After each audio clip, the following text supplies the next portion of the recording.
Ever wonder why the people who hurt you feel irresistible? It's not what you think. And understanding this could change everything about how you love. The people who hurt you often feel magnetic. And it's not because you're weak. It's because something deep inside you craves it. Have you ever wondered why no matter how many times you tell yourself, I deserve better, you keep finding yourself drawn to the same type of person?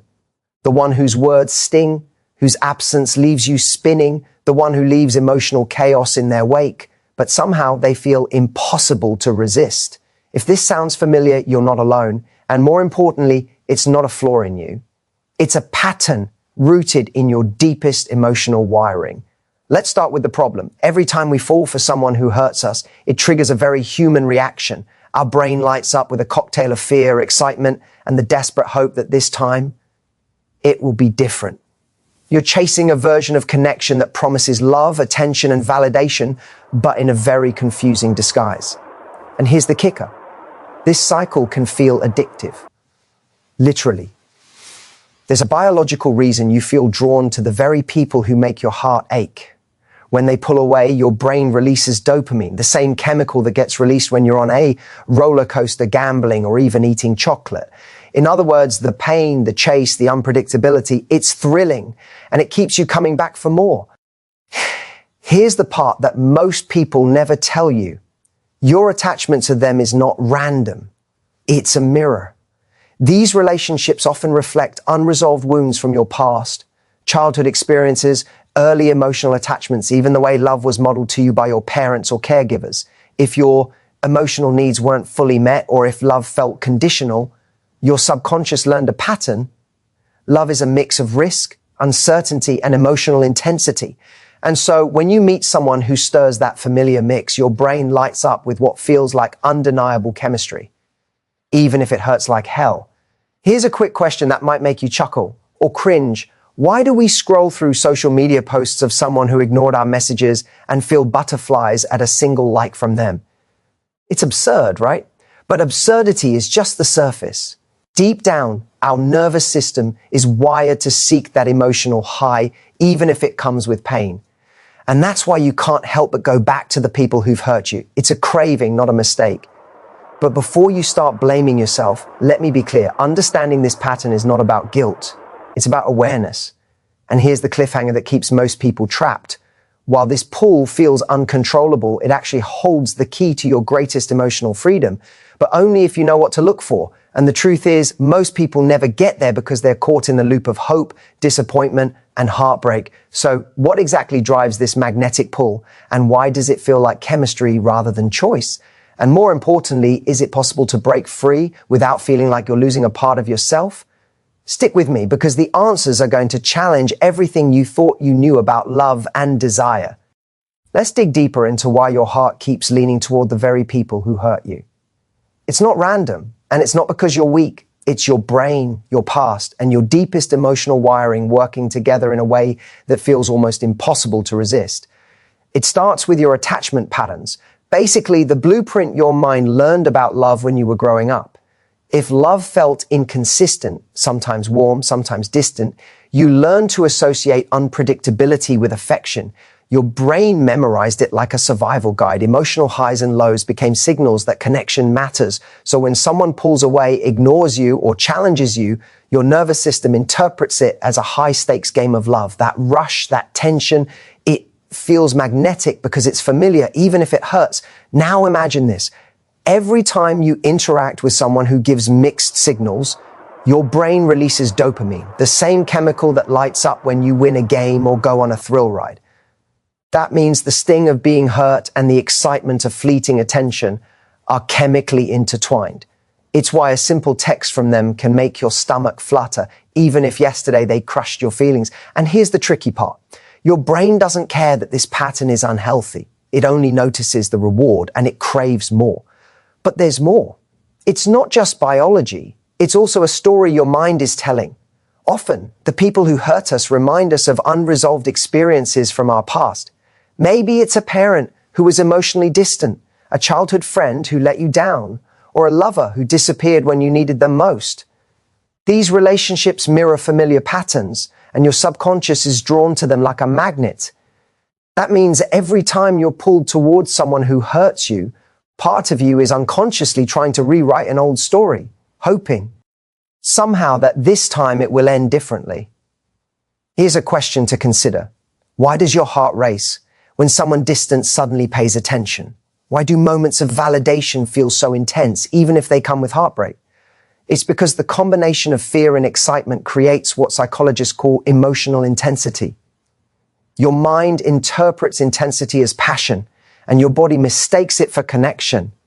And that's why it feels impossible to let go. You're addicted not just to the person, but to the emotional highs they trigger. Yet understanding this pattern changes everything. It shows that the pull you feel isn't a flaw. It's a signal.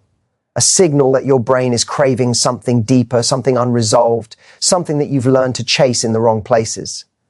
The question now becomes, if you can recognize these patterns, could you begin to redirect that craving toward relationships that don't hurt? Could you feel the same excitement without the pain? The answer is yes, but only once you understand the precise triggers your mind is responding to and how to meet your needs in a way that actually nourishes you. So what exactly is happening inside you when someone who hurts you feels impossible to resist? The truth is, it's less about them and more about your brain reacting to a very specific mix of emotions. Fear, desire, hope, and uncertainty collide in ways that feel electric, almost addictive. Every time this person pulls away or disappoints you, your brain registers it as a challenge, a puzzle to solve, a story unfinished. That uncertainty triggers what psychologists call the intermittent reward system. Think of it like gambling. When the reward is inconsistent, sometimes they're loving, sometimes distant, your mind stays hooked, constantly searching for that next hit of validation. And here's what's fascinating. The more unpredictable the stronger your brain's craving becomes. The very thing that should repel you, the pain, the rejection, is what keeps you coming back. And it's not just about craving attention. Your nervous system is also responding to emotional intensity. When someone frustrates, excites, or confuses you, your heart rate spikes, adrenaline kicks in, and dopamine surges. Your body interprets these chemical signals as passion, as connection. That means the more chaos or drama they create, the more your mind mistakes it for love. It's why someone who seems cold can feel so magnetic, and why letting go feels almost impossible. Here's an uncomfortable truth. Part of this pull comes from your desire to complete a story you've been telling yourself for years. Maybe you've carried an idea that love must be earned, that attention is never guaranteed, or that connection requires sacrifice. Every time you gravitate towards someone who hurts you, your brain is trying to resolve that old story, hoping that this time things will be different. But because the dynamic is built on uncertainty, your subconscious keeps you in the loop, repeating the same patterns, chasing an outcome that rarely materializes, and yet it's not hopeless. The same triggers that keep you bound to these relationships can also guide you toward freedom if you learn to recognize them. Once you notice the spikes of excitement, the pull of unpredictability, the emotional highs and lows, you gain the ability to pause before you're swept up again. You start to see the difference between genuine connection and the illusion of intensity, between love that nourishes and patterns that deplete. But here's the paradox. The people who hurt you often reveal the deepest truths about what you're craving. They show you the parts of yourself that are seeking validation, attention, and belonging. And when you finally understand you realize that the magnetic pull isn't about them. It's about uncovering what you truly need, what you've been missing, and how to meet it in a way that doesn't hurt. The question is no longer why am I drawn to them, but what am I really seeking? And when you find the answer, everything changes. Desire stops being a trap and becomes a compass, guiding you to a connection that excites without destroying, intensity that inspires instead of hurts. Now that you understand why you feel drawn to the ones who hurt you, the next step is figuring out how to break the cycle without numbing yourself or shutting off desire altogether. Because here's the thing, desire isn't the enemy, it's the intensity, the unpredictability, and the unhealed patterns that turn it into pain. The first step is awareness. Most people mistake the magnetic pull for romance, passion, or chemistry, when in reality, it's a signal. It's your brain saying, something here is triggering an unresolved part of you. Once you can identify the patterns, the highs and lows, the withdrawals, the emotional roller coasters, you start to see the situation with clarity. And clarity is power. It's like finally stepping out of a dark room and realizing the layout of the obstacles you've been bumping into. Next is reclaiming control over your emotional responses. When someone triggers that surge of excitement mixed with fear, pause. Literally pause. Notice what's happening in your body and mind. Ask yourself, am I chasing this person because of who they really are? Or because I'm chasing an old story my brain has been replaying for years? That simple question can interrupt the pattern before it pulls you in deeper. It creates a space to respond instead of react. And in that space, you start making choices aligned with your well-being. Another critical step is learning to satisfy the cravings in healthy ways. Emotional intensity can feel addictive, but you don't have to get it from someone who hurts you. Seek experiences that bring excitement, novelty, and challenge, whether it's mastering a new skill, pursuing creative passions, or even engaging in thrilling adventures. These outlets fulfill the part of your brain that craves stimulation, without relying on chaos or heartbreak to get it. Boundaries also become your secret weapon. It's not about pushing people away indiscriminately. It's about creating clear lines around how you allow others to treat you. When you enforce boundaries, you teach yourself that your worth isn't dependent on someone else's unpredictability. And paradoxically, that boundary creates a new type of magnetism. People who are respectful and emotionally available feel more compelling because they're not manipulative, they're genuine. And for the first time, you experience attraction without the sting of confusion. Finally, consider rewriting your inner story. Part of why toxic patterns feel irresistible is that you're unconsciously trying to resolve old wounds. But what if, instead of chasing someone else to complete that story, you rewrote it from within? When you give yourself the validation, attention, and care you've been seeking externally, the pull toward harmful relationships diminishes. You stop mistaking chaos for passion and start recognizing connection that's truly fulfilling. The irony is powerful. The same intensity that once trapped you can now guide you to freedom if you pay attention. Desire becomes a compass rather than a trap, pointing you toward relationships that excite without destroying, intensity that nourishes rather than hurts. The question is no longer about who will pull you in, but about how you choose to channel the magnetic energy within yourself. By now, you can start to see the full picture. The magnetic pull toward the ones who hurt you isn't a flaw. It's a signal, a reflection, and an opportunity. It's your brain showing you the parts of yourself that have been craving attention, intensity, and validation in ways you didn't fully understand. And the most remarkable part, that same energy once recognized can guide you toward the kind of love you've been longing for all along. Here's the truth. Most people never admit attraction and pain are two sides of the same coin. You've been taught to separate desire from safety, excitement from stability, but in reality, the mind doesn't differentiate.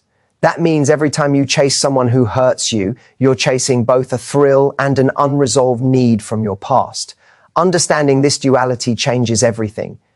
You begin to see that what feels like uncontrollable chemistry is actually an invitation to explore yourself more deeply, to confront old patterns, and to reclaim the power that's always been yours.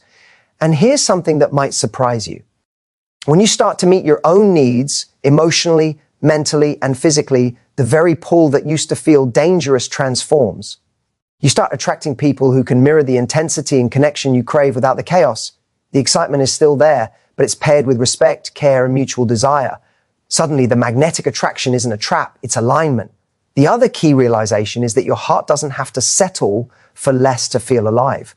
You can experience passion and intensity while also feeling safe and supported. This isn't a fantasy, it's a choice informed by awareness. When you understand your triggers, recognize the patterns, and consciously redirect your energy, you gain freedom.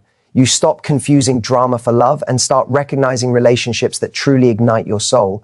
Now, think about this. The people who once pulled you into emotional chaos now serve a new purpose. They're teachers. They reveal where you've been compromising, where you've been seeking validation externally, and where your cravings have been misdirected. By reflecting on these experiences, you begin to understand yourself on a deeper level. And that understanding becomes the foundation for healthier, more fulfilling relationships. The ultimate lesson is both simple and profound. the pull toward the ones who hurt you is not a sign of weakness. It's an opportunity to see what you truly crave, to heal old patterns, and to choose relationships that excite and uplift rather than drain and confuse. When you harness that awareness, the energy that once trapped you now propels you forward toward love that's magnetic, passionate, and nourishing. So the next time you feel that undeniable pull, pause and ask yourself, is this truly love? Or is it a reflection of a story I'm ready to rewrite? The answer will show you the way, not just to healthier relationships, but to the freedom and fulfillment your heart has been craving all along. The people who hurt you aren't your enemy. They're your teachers. And once you learn the lesson, love will never feel like a trap again.